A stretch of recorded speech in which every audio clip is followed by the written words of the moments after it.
Hello friends, welcome to Shiny Samayal. இன்றைக்கி நம்ம சுலபமாக செய்யக்கூடிய ஒரு பிரேக்ஃபாஸ்ட் ரெசிபி தான் பார்க்க போகிறோம். இதை ரொம்ப கம்மியான டைமில் நம்ம பண்ணிடலாம். ரவை அடைக்கு ஏற்ற மாதிரியே ஒரு சட்னி பவுடரும் பார்க்க போகிறோம். இதையும் நம்ம ரொம்ப சுலபமாக பண்ணலாம். இப்போது இந்த ரெசிபியை எப்படி பண்ணுறதுன்னு பார்க்கலாம்.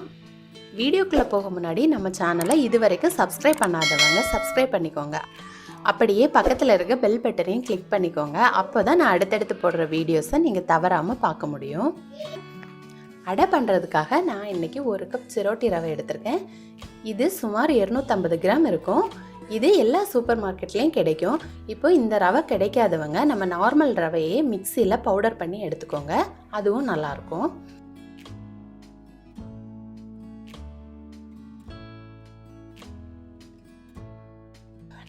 1 கப் ரவைக்கு 1/2 கப் தயிர் எடுத்துக்கோங்க.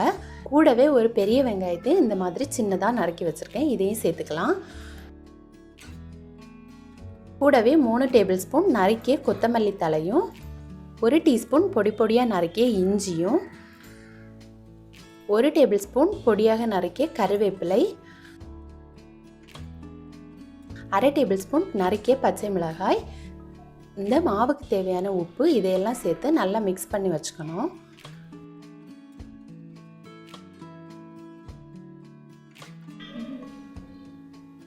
அடுத்து இந்த மாவு பிசைகிறதுக்கு தேவையான அளவு தண்ணி சேர்த்து இதை நல்லா பிசைஞ்சு வச்சுக்கணும்.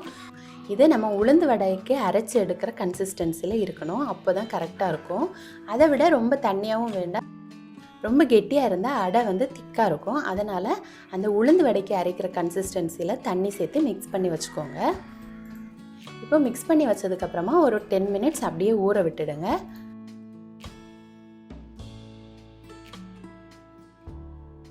பத்து நிமிஷத்துக்கு அப்புறமா பாருங்கள், நல்லா ஊறி வந்திருக்கு. இந்த பதத்தில் மாவு இருக்கணும். அப்போ கரெக்டாக இருக்கும் நமக்கு. இப்போ உங்களுக்கு இதை விட தண்ணி கம்மியாக இருந்துச்சுன்னா நீங்கள் கொஞ்சம் கூட தண்ணி சேர்த்து மிக்ஸ் பண்ணி வச்சுக்கோங்க.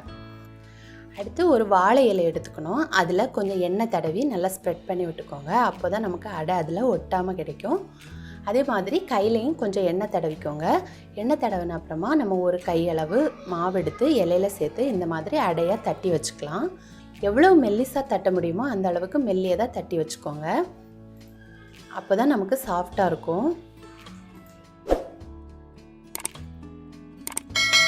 இப்போது இதை நல்லா அடை மாதிரி தட்டியாச்சு. அடுத்து இதை சூடான தோசைக்கல்லில் போட்டு எடுக்க வேண்டியது தான். இப்போ சூடான தோசைக்கல்லில் இதை அப்படியே திருப்பி போட்டுக்கோங்க. திருப்பி போட்டு 1 மினிட்டுக்கு அப்புறமா இலையை எடுங்க. அதுக்கு முன்னாடி இலையை எடுத்தால் மாவு சேர்ந்து வந்துடும். அதனால் 1 மினிட் அப்படியே விட்டதுக்கு அப்புறமா இலையை எடுத்துக்கோங்க.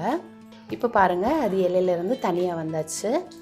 அடுத்து இந்த அடைக்கு தேவையான அளவு எண்ணெய் கொஞ்சமாக விட்டுக்கோங்க. இப்போ ஒரு சைடு வெந்ததுக்கப்புறமா அடுத்த சைடு திருப்பி போட்டு எடுத்துக்கோங்க. இப்போ பாருங்கள், 2 சைடும் நல்லா வெந்து ரெடியாகி வந்தாச்சு. இதை இனி நம்ம தனியாக எடுத்து வச்சுக்கலாம்.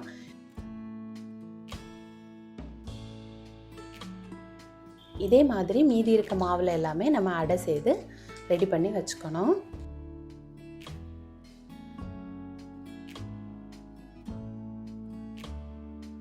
இது ரொம்ப நல்ல டேஸ்ட்டாகவும் இருக்கும், கொஞ்சம் வித்தியாசமாகவும் இருக்கும். நம்ம டெய்லி தோசை, இட்லி இந்த மாதிரி பண்ணுறதுக்கு இதுவும் ஒரு நாள் நீங்கள் வித்தியாசமாக பண்ணி பார்க்கலாம். ரொம்ப நல்லாயிருக்கும்.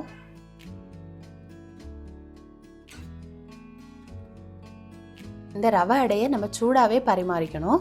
சூடாறும்போது இது கொஞ்சம் ரப்பர் மாதிரி ஆகிடும். அதனால் சூடாகவே பரிமாறிக்கோங்க. சூடாக சாப்பிட ரொம்ப டேஸ்ட்டாக இருக்கும்.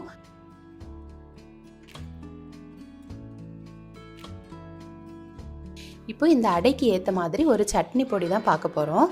அதுக்காக ஒரு மிக்ஸி கிரைண்டர் எடுத்து அதில் 1 கப் பொட்டுக்கடலை எடுத்துக்கோங்க. நல்ல ஃப்ரெஷ்ஷான பொட்டுக்கடலையே எடுத்துக்கோங்க. அப்போ டேஸ்ட் நல்லாயிருக்கும். கூடவே 5 பல் பூண்டும், 1 டீஸ்பூன் மிளகாய் பொடியும் உங்கள் காரத்துக்கு ஏற்ற மாதிரி சேர்த்துக்கோங்க. கூடவே இந்த சட்னி பொடிக்கு தேவையான அளவு உப்பு சேர்த்து இதை லைட்டாக கிரைண்ட் பண்ணி எடுத்துக்கோங்க. இதை நல்ல பொடியாக பவுடர் பண்ணக்கூடாது, கொஞ்சம் கொரகொரப்பாக இருக்கிற மாதிரி பவுடர் பண்ணி எடுத்துக்கோங்க. அப்போ தான் நம்ம அது சாப்பிடும்போது ரொம்ப டேஸ்ட்டாக இருக்கும்.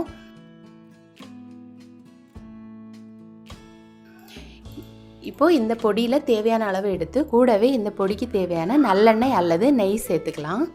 இப்போ இதெல்லாம் சேர்த்து மிக்ஸ் பண்ணி எடுத்தால் இந்த அடைக்கு தேவையான சட்னி பொடி ரெடி ஆகிடும். இது ரொம்ப டேஸ்ட்டாக இருக்கும். இதில் இந்த பொட்டுக்கடலையும் நமக்கு அப்பப்போ கடிப்படும்போது ரொம்ப டேஸ்ட்டாக இருக்கும். நீங்கள் எல்லோரும் கட்டாயம் ட்ரை பண்ணி பாருங்கள்.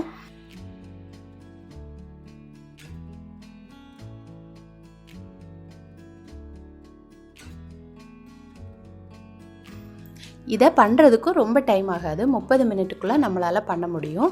ரொம்ப ஈஸியான இந்த பிரேக்ஃபாஸ்ட் ரெசிபியை நீங்களும் கட்டாயம் உங்கள் வீட்டில் ட்ரை பண்ணி பார்த்துட்டு உங்களோட கமெண்ட்ஸை சொல்லுங்கள். இந்த வீடியோ உங்களுக்கு பிடிச்சிருந்தனா சைனீஸ் சமையலை மறக்காமல் சப்ஸ்கிரைப் பண்ணிக்கோங்க. தேங்க்யூ.